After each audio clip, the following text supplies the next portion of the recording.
Tēnā moa, as a younger rangatahi, the whole area around tangihanga, what are your experiences or those things that you understand? I'm always working behind the scenes, or I'm just sitting there observing, watching everything that's going on. With my kuia, I'm always just there to support just with waiata on the pae whenever they need. Sometimes we don't even have them there. So we have to step up and do the waiata ourselves, which is okay. It's cool. Is it a conversation that young people talk about a lot, or is it something that just occurs, or is it not part of the conversation? I think it's just something that occurs. This is a conversation that I need to have with my generation, because my generation, they talk about tangihanga, these kaupapa. Tangihanga is a time to mourn, a time to let go. Tangihanga is a time where the whānau hapuaniwi mobilise.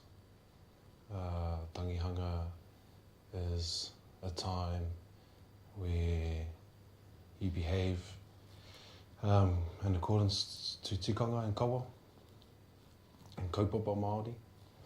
Tangihanga is a time to, or an opportunity to enhance your mana as well as the mana of the manuhiri. And so there are a lot of things at work in tangihanga. And for me, as long as the whānau feels that things went well and that they're settled and that they have that opportunity to let go, then the people have done their job. Shani? My role as I was growing up was more in like a kaitiaki, and usually before they had passed on. So I had a different connection to some of the kuia kaumātua as they passed on, having looked after them and been with them, looked after them right up until that moment when they've gone.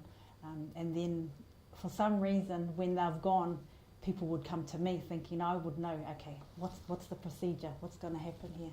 So it meant that just like Whatanu was saying, you have to step up and find another level, be on the radar for, okay, this is what we're going to do, sort of provide some leadership. Sometimes not everyone can do that in the roles that they're born in. Now, if you're born the eldest or you're the kuia or the kaumātua of that marae, sometimes they don't want to push themselves into your whānau area, or they ask the whānau what their preference is. My role at that stage when I was younger was to manaaki and look after the other kuia kaumātua who were there at the marae, ensuring they were comfortable, did they have water, did they have things like that, to make sure that they were okay to look after the proceedings, the tikanga kawa side of things. There was a whakatauki in addition to the kiwa that talks about tūana alai roa and noho ana alai poto. And when Shani's talking about stepping up to the plate, if you like, that's when you actually stand up, people can see your entire forehead. So that's an idol, as opposed to sort of skulking down like this, and there you can only see part of it. So that's thinking about what Shani was just saying. I have had to write papers about tangihanga and teach students about tangihanga and what have you, and go through that sort of exercise. I sort of identify three sort of major kaupapa to tangihanga that we'll all be very familiar with. One is obviously to farewell poroporaki, the tūpapaka, the person has died. The second one is to look after the whānau pani or kirimate. And the third one is to appropriately bring in all those that are travelling to that tangi, who are responding to the call of the person who's died. So that's the whole idea of looking after her manaaki hupe rao ko loimata. Those taonga that are described as part of the tangihanga. The tears, the mucus, the aroha that is shed at that time. And there's a whole lot of tikanga that come off each of those three kaupapa that you try to maintain. And Tirita's right. I mean, now there's a whole lot of things look a lot different than what I remember as a younger person. And what we don't have is those grizzly old bears and battle axe kuia that kept you on the straight and narrow. when you were young, that any slight deviation from the accepted practice, was met with severe, met with a severe response sometimes.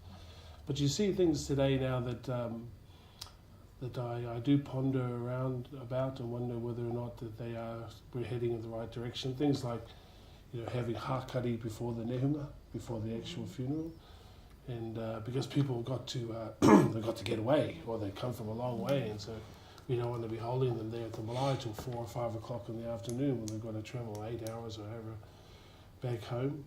But I think that those sorts of examples are, I think part of the problem is the underlying reason why we have or why we had hakari after the nehunga's been lost.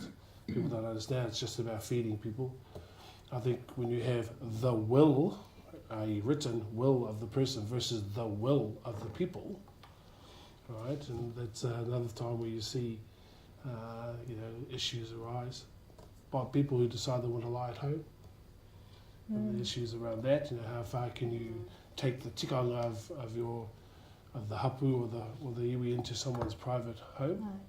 Those sorts of things. Sometimes I've been to tangihanga at our own place as well, where the whānau pani doesn't have any kind of religious beliefs, so they don't want any karakia. They can't speak Māori, so they don't want any te reo Māori. Spoken to them when really something, holy smoke. Things are really going off the rail. And, even the ones just more recently, where even our own people seem to be focusing on the funeral service. Right, so they're arriving in big numbers then, and everyone wants to do a eulogy and all that sort of stuff. And all of that should have been done the night before. And the poraki. So there's lots of things we're in flux when it comes to tangihanga, and I think some things, we're going to change because we are evolving our tikanga, but others changes are coming in, I think, because our people don't understand what underpins some of these tikanga, or they're just not interested, so they make decrees like there shall be no karakia or no te reo Māori spoken at this tangi.